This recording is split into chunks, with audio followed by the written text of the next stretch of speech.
Hello everyone, कैसे हो आप सब। I hope that you all are fit and fine. हम लोगों ने अभी तक पार्टनरशिप अकाउंटिंग में वैल्यूएशन ऑफ गुडविल के टॉपिक को यानी कि ख्याति का मूल्यांकन किस प्रकार किया जाता है ये कवर कर लिया है। आज हमारा जो नेक्स्ट टॉपिक होगा वो होगा ख्याति का लेखांकन किस प्रकार से किया जाता है, यानी कि अकाउंटिंग ट्रीटमेंट क्या दी जाती है गुडविल की in case of profit sharing ratio. देखो, जो हम अकाउंटिंग ट्रीटमेंट इसमें समझेंगे लगभग वो एक ही जैसी रहेंगी, सिमिलर हैं, बहुत ही ज्यादा मिलती जुलती हैं। हल्का सा सिर्फ बोलने में ही फर्क है, जो हम एडमिशन के टाइम में पढ़ेंगे, जो हम रिटायरमेंट के टाइम पे पढ़ेंगे, जो हम डेथ ऑफ द पार्टनर के केस में पढ़ेंगे। तो इसलिए ये बहुत इंपॉर्टेंट है आपके लिए, क्योंकि ये आगे भी आपको बहुत काम आने वाला है। सो स्टार्ट करेंगे कि अकाउंटिंग ट्रीटमेंट ऑफ गुडविल से हमारा मतलब क्या है। When there is any change in the profit sharing ratio of the partners, जब पार्टनर्स की प्रॉफिट शेयरिंग रेशो में किसी भी प्रकार का कोई बदलाव आता है या परिवर्तन आता है तो गेनिंग और सेक्रीफाइसिंग रेशियोज जो हैं वो कैलकुलेट करनी पड़ती हैं, क्योंकि किसी पार्टनर को हो सकता है कि गेन हो रहा हो और किसी पार्टनर को हो सकता है कि लॉस सफर करना पड़ रहा हो। तो इसीलिए आफ्टर वैल्यूएटिंग दी गुडविल, अब आपको इतना तो पता ही है कि जब प्रॉफिट शेयरिंग रेशियो चेंज हो जाती है तो गुडविल की वैल्यूएशन की जाती है। तो इसीलिए जब वैल्यू कर ली गई है तो उसके बाद सिर्फ वैल्यूएशन करना काफी नहीं है, इसे पार्टनर्स के कैपिटल अकाउंट या करंट अकाउंट के थ्रू एडजस्ट भी किया जाना चाहिए। तो इसलिए जब भी लाभ हानि अनुपात में परिवर्तन होगा किसी भी प्रकार का, तो साझेदारों में ये जो ख्याति का मूल्यांकन हमने किया है इसमें उनके पूंजी खाते या चालू खाते के जरिए समायोजन किया जाएगा। आई होप कि आपको यहां तक का जो मीनिंग है वो समझ में आ गया होगा। ये दोनों मीडियम वाले स्टूडेंट्स के लिए, English medium and Hindi medium, इन दोनों के लिए कवर किया गया है। अब हम समझेंगे कि जर्नल एंट्री कौन सी पास की जाती होती है। देखो, ये प्रविष्टि पास की जाती होती है, यही प्रविष्टि रहेगी, सिर्फ हल्का सा बोलने में फर्क आ जाएगा जब आप एडमिशन ऑफ द पार्टनर करोगे या डेथ या रिटायरमेंट ऑफ द पार्टनर करोगे, अदरवाइज यही बेसिक मीनिंग रहेगा। गेनिंग पार्टनर्स कैपिटल अकाउंट या current account debit to sacrificing partners capital account और करंट अकाउंट। ये किस रेशो में होगा? ये गेनिंग और सेक्रीफाइसिंग शेयर्स जो निकलेंगे, जो हम गेनिंग रेशो और प्रॉफिट शेयरिंग रेशो, मतलब जो हमारी सेक्रीफाइसिंग रेशो होंगी, उनमें जो हम कैलकुलेशन करेंगे, जो हमें वो दो रेशोज मिलेंगी, उन दोनों रेशोज के आधार पर ही ये जर्नल एंट्री पास की जाएगी। अब देखो, बहुत ही ध्यान से समझना कि क्यों गेनिंग पार्टनर यहां डेबिट किया गया है और क्यों सेक्रीफाइसिंग पार्टनर यहां पर क्रेडिट किया गया है।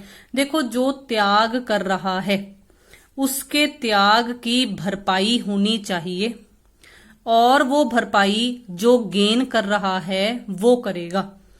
जब भी हमने पार्टनर्स को कुछ देना होता है तो हम क्या कहते हैं कि वो पार्टनर्स के कैपिटल या करंट अकाउंट में कौन सी साइड पर आते हैं? क्रेडिट साइड पर आते हैं। हमने ये बेसिक्स ऑफ पार्टनरशिप वाले चैप्टर में पढ़ा है, समझा है। तो इसीलिए जो सेक्रीफाइस कर रहा है उसे मिलना चाहिए, तो इसीलिए यहां पर उसके खाते को हम क्रेडिट करेंगे, क्योंकि ये उसे मिलने वाला शेयर है, उसके त्याग के बदले में उसे मिलने वाला शेयर है। इसीलिए यहां पर सेक्रीफाइसिंग पार्टनर की कैपिटल को या करंट अकाउंट को क्रेडिट कर दिया जाता है और बदले में गेनिंग वाले पार्टनर से चार्ज कर लिया जाता है। मतलब एक तरीके से गेनिंग वाले बंदे ने, गेनिंग वाले पार्टनर ने अपना जो गेन है वो खरीदा है। किससे खरीदा है? सेक्रीफाइसिंग करने वाले पार्टनर से। तो कुछ इस प्रकार से ये जर्नल एंट्री पास होगी जब हमने अकाउंटिंग ट्रीटमेंट देनी है गुडविल की, यानी कि ख्याति का लेखांकन करना है। आई होप कि आपको यहां तक का कंसेप्ट समझ में आ गया होगा कि क्या है। अब हम नेक्स्ट टॉपिक की तरफ मूव ऑन करेंगे, इसी में ही है, अकाउंटिंग ट्रीटमेंट में ही है। ये है when goodwill account appears in the books of the partnership firm. ये बहुत इंपॉर्टेंट पॉइंट है, क्योंकि ये बहुत बार ऐसे क्वेश्चंस में आपको कंफ्यूज करने के लिए दिया हुआ होगा। देखो, कई बार आपको पता है कि गुडविल जो है वो एक इनटेंजिबल एसेट है और इनटेंजिबल एसेट्स को भी हम बैलेंस शीट की एसेट साइड पर शो करते ही करते हैं। स्थिति विवरण जब बनाया जाता है तो संपत्ति वाले पक्ष में हम लोग ख्याति को जरूर शो करते ही करते होते हैं। तो इसीलिए इसका मतलब ये बनता है कि गुडविल अकाउंट बुक्स में अपीयर कर रहा है। मान लो हमें क्वेश्चन दिया हुआ है और हमें बैलेंस शीट की एसेट साइड पर गुडविल भी दी हुई है, तो इसका मतलब ये हेडिंग बनेगा कि जब गुडविल का खाता अपीयर कर रहा है पार्टनरशिप फर्म की बुक्स में। अब इस केस में होगा क्या? In this case the goodwill account is closed. Goodwill के खाते को बंद किया जाता है, ख्याति के खाते को बंद कर दिया जाता है। कैसे बंद किया जाता है? It is divided among the partners in their old profit sharing ratio. ये चीज बस आपने याद रखनी है कि अगर कोई गुडविल का खाता पड़ा है हमारी स्थिति विवरण में, बैलेंस शीट में, तो हमने उसे पार्टनर्स की पुरानी जो लाभ अनुपात रेशो है ना, उसमें बांटना है। समझ गए? अब उसके बाद देखो, अब इसी में एक और एक्सेप्शन वाला पॉइंट है, लेकिन but if the partners do not want to close the account of the goodwill, then the amount of goodwill is to be adjusted in gaining and sacrificing ratios. मतलब जब साझेदार ये चाहते हैं कि वो पुराने खाते को क्लोज नहीं करना, मतलब पुरानी ख्याति का जो खाता है उसको बंद नहीं करना है, तो ख्याति का समायोजन तो करना ही करना है। वो करेंगे कैसे? वो त्याग और लाभ प्राप्ति अनुपात के अकॉर्डिंगली कर दिया जाएगा, बजाय की पुरानी रेशो के हिसाब से। तो ऐसा होगा क्या? जब हम ऐसे करेंगे तो ऐसा करने से हमारी जो गुडविल एसेट साइड पर पड़ी है वो खत्म नहीं होगी, वो जब हम नई बैलेंस शीट बनाएंगे तब भी एज इट इज अपीयर करती रहेगी। ठीक है? अब देखो बहुत ही ध्यान से कि इसके केस में कौन सी जर्नल एंट्री पास की जाती है। मतलब जब गुडविल का कोई खाता पुराना हमें बैलेंस शीट में पड़ा हुआ दिख जाए और पार्टनर्स जो है वो उसे क्लोज करने के लिए भी तैयार है, when they are ready to close it. ठीक है? तो when there is a division of goodwill account in old ratio, जब ओल्ड रेशो में इसे बांटा जाएगा तो ये जर्नल एंट्री पास की जाएगी। देखो अब बहुत ही ध्यान से समझना। देखो जब हम बैलेंस शीट बनाते हैं, हम गुडविल को एसेट्स साइड में शो करते हैं, है ना? अब एसेट्स का कौन सा बैलेंस होता है? एसेट्स का डेबिट बैलेंस होता है। तो अगर मुझे गुडविल को राइट ऑफ करना है, गुडविल को खत्म करना है, तो मुझे उल्टा इफेक्ट डालना पड़ेगा। मतलब मुझे गुडविल को क्रेडिट करना पड़ेगा। अब डुअल एंट्री का एस्पेक्ट क्या कहता है कि अगर कुछ क्रेडिट हो रहा है तो बदले में कुछ डेबिट भी होना चाहिए। तो क्योंकि हमने इसे पार्टनर्स में डिवाइड करना है, तो डेबिट में क्या आ जाएगा? डेबिट में पार्टनर्स का या तो कैपिटल अकाउंट आ जाएगा, अगर हम फ्लक्चुएटिंग बेसिस पर हमारे अकाउंट्स मेंटेन करते हैं तो, या अगर हम स्थिर के हिसाब से मेंटेन करते हैं, मतलब फिक्स्ड बेसिस पर हमारे कैपिटल अकाउंट्स मेंटेन होते हैं, तो करंट अकाउंट के थ्रू इस जर्नल एंट्री को पास कर दिया जाएगा। मतलब गुडविल के खाते को क्लोज कर दिया जाएगा। ठीक है? समझ आ गया? आई होप कि आपको इतना मेरा सेशन जो है वो समझ में भी आया होगा, क्लियर भी हुआ होगा। जल्दी से चैनल को सब्सक्राइब कर दीजिए। अगर आपने अभी तक चैनल को सब्सक्राइब नहीं किया है, वीडियोस को शेयर कीजिए, लाइक कीजिए, ताकि मैक्सिमम से मैक्सिमम तक ये पहुंच सके और क्लियर हो सके ये कंसेप्ट्स। घंटी बजाना बिल्कुल मत भूलना, ताकि लेटेस्ट अपडेट्स आपको पता चलते रहें। अब देखो, मैंने इस पर्टिकुलर वीडियो में जो टॉपिक मैंने आज आपको बताया है ना, इस टॉपिक के बेसिस पर मैंने 2 प्रैक्टिकल क्वेश्चंस कवर किए हैं। हमारा फर्स्ट क्वेश्चन है, हमें 3 पार्टनर्स दिए हुए हैं, राम, श्याम और घनश्याम। ये तीनों पार्टनर्स जो हैं वो प्रॉफिट किस रेशो में शेयर कर रहे थे? 6:5:2 में। 1 अप्रैल 2017 को they agree to become equal partners. Equal partners का मतलब होता है कि बराबर की रेशो उन्होंने कर ली, 1:1:1। इन्होंने कौन सी रेशो कर ली?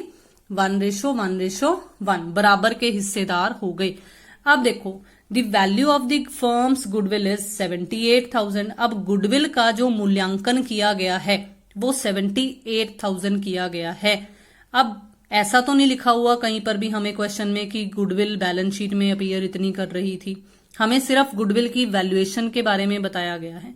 तो जब इस प्रकार से ऐसे क्वेश्चन आता है तो जो मैंने आपको फर्स्ट पेज पर समझाया था कि gaining partner to sacrificing partner, ये देखिए जो ये आपको समझाया गया था, इस तरीके से मूल्यांकन करने के बाद, अब मूल्यांकन आपको 78,000 दिया हुआ है, तो आपने पार्टनर्स के कैपिटल या करंट अकाउंट, अब वो क्वेश्चन पढ़कर आपको पता चलेगा कि फिक्स्ड बेसिस दिया हुआ है या फ्लक्चुएटिंग बेसिस दिया हुआ है। अगर क्वेश्चन साइलेंट हो तो हमने पढ़ा हुआ है बेसिक्स ऑफ पार्टनरशिप में कि हमने फ्लक्चुएटिंग के अकॉर्डिंगली एंट्री पास करनी है। ठीक है, अब इस क्वेश्चन में भी हमें साइलेंट ही है क्वेश्चन, इसका मतलब हम लोग कैपिटल अकाउंट्स के थ्रू एंट्री पास करेंगे, हम लोग करंट अकाउंट के थ्रू एंट्री नहीं पास करेंगे। अब देखो सबसे पहले मुद्दे की बात, हमने बोला कि इस 78,000 को गेनिंग और सेक्रीफाइसिंग के अकॉर्डिंगली हमने डिवाइड करना है। तो क्या हमें गेन और सेक्रीफाइस पता है? नहीं पता। तो ये रही ओल्ड रेशो और ये रही न्यू रेशो, तो इन दोनों का इस्तेमाल कर कर हम क्या करेंगे, हम गेन या सेक्रीफाइस कैलकुलेट कर लेंगे कि कौन सा पार्टनर गेन कर रहा है और कौन सा पार्टनर सेक्रीफाइस कर रहा है।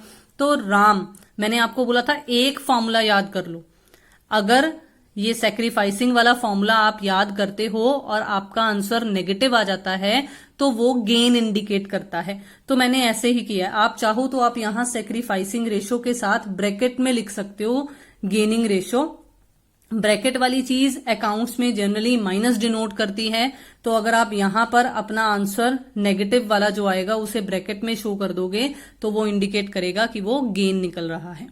अब देखो राम का ओल्ड शेयर माइनस राम का न्यू शेयर, बिल्कुल इसी तरीके से श्याम का करेंगे, इसी तरीके से घनश्याम का करेंगे, तो हमारे पास कुछ ये रिजल्ट्स निकलते हैं। मतलब राम जो है वो सेक्रीफाइस कर रहा है, कितना सेक्रीफाइस कर रहा है, ये 5 है, 18 माइनस 13 ये 5 है, 15 मत इंटरप्रेट कर लेना इसे, दिस इज 5 बाय 39। श्याम 2/39 से सेक्रीफाइस कर रहा है। और देखो घनश्याम 7/39। जब हमने gaining ratios and sacrificing ratios वाला कंसेप्ट समझा था तो हमने पढ़ लिया था कि सेक्रीफाइस गेन्स बराबर होंगे एक दूसरे के। तो यहां पर भी देखो ध्यान से, अगर -7 का गेन है तो यहां 5 + 2 ये भी 7 का सेक्रीफाइस ही बन रहा है, 7/39 7/39। अब हमने जर्नल एंट्री पास करनी है। याद रखना आपने जर्नल का परफॉर्मा बनाना ही बनाना है, चाहे आपने एक ही जर्नल एंट्री क्यों नहीं शो करनी है। पेपर चेकर ये जरूर चेक करेगा कि आपने जर्नल का परफॉर्मा बनाया है या नहीं। तो गलती मत कर देना कि आप +1 वाले कंसेप्ट को यहां भूल जाओ और आप जर्नल एंट्रीज ऐसे ही लिखाओ बिना किसी परफॉर्मे के या बिना किसी नरेशन के, तो ये बहुत ही गलत होगा। तो date particulars, ledger folio, debit and credit. अब अगर आपने ध्यान दिया हो तो हमें क्वेश्चन में 1 अप्रैल 2017 दिया हुआ था एक पर्टिकुलर डेट, तो हमने डेट कॉलम में वो लिख दिया। अब जर्नल एंट्री कैसे पास होगी, देखो मैंने अभी आपको फर्स्ट पेज जो इस वीडियो का था उसमें आपको बताया था gaining partner to sacrificing partner, क्योंकि सेक्रीफाइसिंग वाले को मिलेगा, यहां 2 हैं सेक्रीफाइस करने वाले, तो हमने इनके पॉइंट ऑफ व्यू से एंट्री पास कर देनी है। Ghanshyam's capital account debit to जो 2 सेक्रीफाइस कर रहे हैं, यानी कि to Ram and to Shyam. अब अमाउंट कैसे आएगा, कितना आएगा, देखो ये इनके शेयर्स हैं, ये गेन वाले का शेयर है और ये सेक्रीफाइस करने वाले का शेयर है। तो देखो मैंने एक छोटे से वर्किंग नोट्स बनाए हैं। घनश्याम का शेयर जो निकाला 78,000, हमें क्वेश्चन में गुडविल की वैल्यूएशन दे रखी थी, तो 78 मल्टीप्लाई बाय उसका जो हिस्सा था 7/39, तो ये 14 आ गया। बिल्कुल इसी तरीके से राम का हम कैलकुलेट करेंगे, राम का शेयर 5/39 था, ये देखिए, श्याम का 2/39 है, तो श्याम का 2/39 कर कर कैलकुलेट कर दिया जाएगा और कुछ इस प्रकार से हमारी जर्नल एंट्री बन जाएगी। नरेशन लिख के हम इस पर्टिकुलर एंट्री को क्लोज कर देंगे। आई होप कि ये जो एक पहला क्वेश्चन मैंने आपको वैल्यूएशन ऑफ लेखांकन से related, accounting treatment of goodwill से रिलेटेड लिया था वो आपको समझ आ गया होगा। अब हम एक और क्वेश्चन समझेंगे। हमारा नेक्स्ट क्वेश्चन है कि हमें 3 पार्टनर्स बता रखे हैं एक्स, वाई एंड जेड। ये तीनों पार्टनर्स हैं, प्रॉफिट और लॉस ये शेयर करते हैं 5:3:2 में, और ये भी डिसाइड करते हैं कि ये फ्यूचर प्रॉफिट्स जो हैं वो इक्वली शेयर करेंगे। मतलब यहां पर भी 1:1:1 वाली रेशो ही है। अब देखो यहां पर क्या है, यहां हमें लिखा हुआ है कि goodwill appeared in the books at ₹12,000। इसका मतलब जो गुडविल है वो 12,000 मौजूद है, प्रेजेंट है। इसका मतलब अब क्या होगा, इसका मतलब ये है कि हमें इसे पुराने पार्टनर्स की पुरानी रेशो में, मतलब पार्टनर्स की पुरानी रेशो में हमें इसे बांटना पड़ेगा, और साथ में हमें नई वाली वैल्यूएशन भी बता रखी है। तो ये जो नई वाली वैल्यूएशन है इसे हमने गेनिंग और सैक्रिफाइसिंग के अकॉर्डिंगली सॉल्व करना है। बस सिंपल, जो 2 कंसेप्ट आपको आज बताए थे इस क्वेश्चन में, वो दोनों कंसेप्ट कंबाइंड आपको दिए हुए हैं। तो एक उसके अकॉर्डिंगली, ओल्ड रेशो के अकॉर्डिंगली एंट्री पास कर दो, और दूसरे की गेनिंग और सैक्रिफाइसिंग के अकॉर्डिंगली जर्नल एंट्रीज पास कर दो। लेकिन आपको चेक करना पड़ेगा कि क्या पार्टनर्स ये जो गुडविल वाला अपीयर कर रहा था इसे क्लोज करना चाहते हैं या नहीं। अब जैसे इस क्वेश्चन में क्या लिखा हुआ है, पास journal entries assuming that goodwill will not appear, नहीं अपीयर करेगी। इसका मतलब उन्होंने क्लोज करना है। तो देखते हैं कि इसकी किस तरीके से कैलकुलेशन की जाएगी। सबसे पहले गेन और सैक्रिफाइस जैसे हमने लास्ट क्वेश्चन में किया था, बिल्कुल उसी तरीके से यहां कैलकुलेट कर लिया जाएगा। और यहां जब कैलकुलेट किया जाएगा तो देखो एक्स का गेन, सैक्रिफाइस आ रहा है, वाई और जेड का गेन आ रहा है, और इस बार भी एक का जो सैक्रिफाइस है वो बाकी दोनों के गेन के बराबर है। ठीक है। अब देखो जर्नल एंट्री, हमें इस क्वेश्चन में डेट्स नहीं पता है तो हमने क्वेश्चन मार्क लगाया।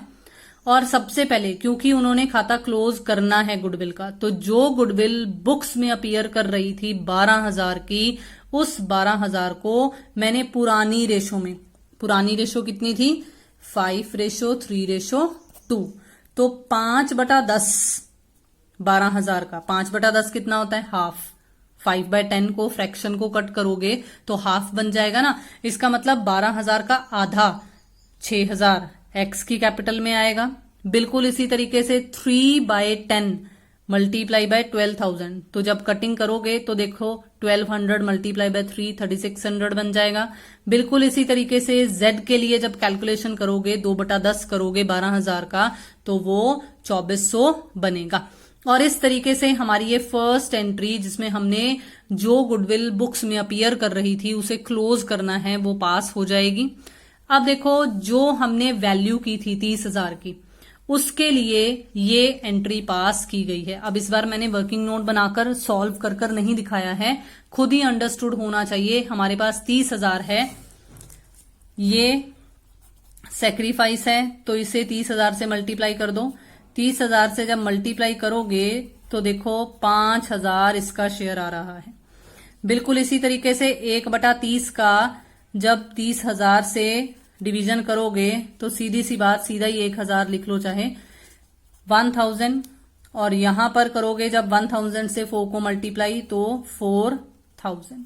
आई होप कि ये आपको समझ में आ गया कि किस तरह से ये 1,000, 4,000 और 5,000 आया, और गेनिंग टू सैक्रिफाइसिंग वाली ये जर्नल एंट्री जो है, गुडविल जो वैल्यू की गई थी उसके एडजस्टमेंट के लिए ये एंट्री पास कर दी गई है। तो आई होप कि आज का ये सेशन भी आपको क्लियर होगा, समझ में आया होगा। जो 2 सिंपल से क्वेश्चंस आज आपको करवाए गए हैं वो आपको समझ में आए होंगे। सब्सक्राइब कीजिए चैनल को अगर आपने अभी तक चैनल को सब्सक्राइब नहीं किया है। बेल बजाना बिल्कुल भी मत भूलिएगा। शेयर कीजिए वीडियोस को एंड लाइक कीजिए वीडियोस को। हम नेक्स्ट वीडियो में इसी टॉपिक के कुछ थोड़े से टिपिकल क्वेश्चंस लेंगे और हमारा आगे का टॉपिक भी कवर करने की कोशिश करेंगे। Thank you so much and have a nice day.